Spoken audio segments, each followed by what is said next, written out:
In the rolling hills of Tuscany, nestled amongst vineyards and olive groves, lived the Rossi family.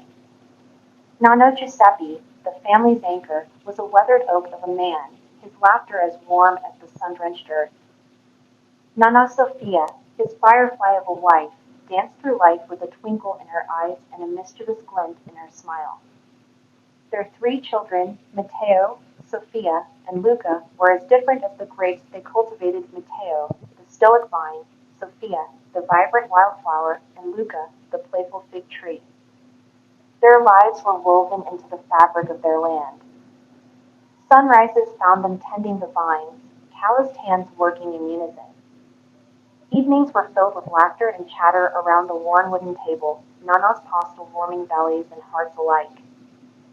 Sundays, however, were reserved for adventure. Nana would pack a picnic basket, and they'd set off, exploring hidden waterfalls, ancient ruins, and sun-drenched meadows. One summer, a storm of change swept through their valley. A faceless corporation offered a tempting sum for their land, promising a life of ease. The family was divided. Matteo, practical and cautious, saw it as a chance to secure their future.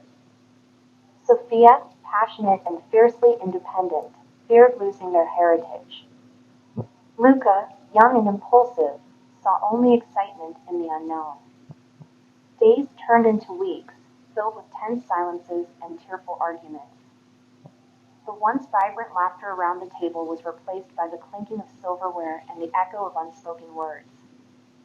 Nonno, usually a beacon of strength, seemed to shrink, the weight of the decision etched on his brow. One Sunday, during their usual outing, they stumbled upon an abandoned vineyard. Thorns choked the vines, and weeds masked the earth. Yet, amidst the decay, a single grapevine clung to life, its gnarled branches reaching towards the sun. It was a symbol of resilience, a testament to the enduring spirit of the land. That evening, gathered around the table, a newfound silence fell. Each member, reflecting on the withered vine, understood the true value of their home. It wasn't just the land or the money, it was the shared history, the laughter etched into the sun-baked walls, the love that flowed like the very wine they produced. With a shared nod, they made their decision. They would stay, fight for their land, and pass it on, a legacy nurtured by love and weathered by time. The storm within them had passed, replaced by a renewed sense of unity. Years later, the Rossi vineyards flourished.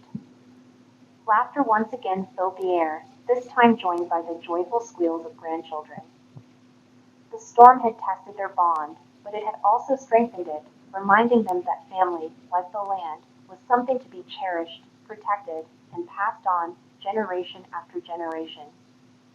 A timeless legacy woven into the very fabric of their lives.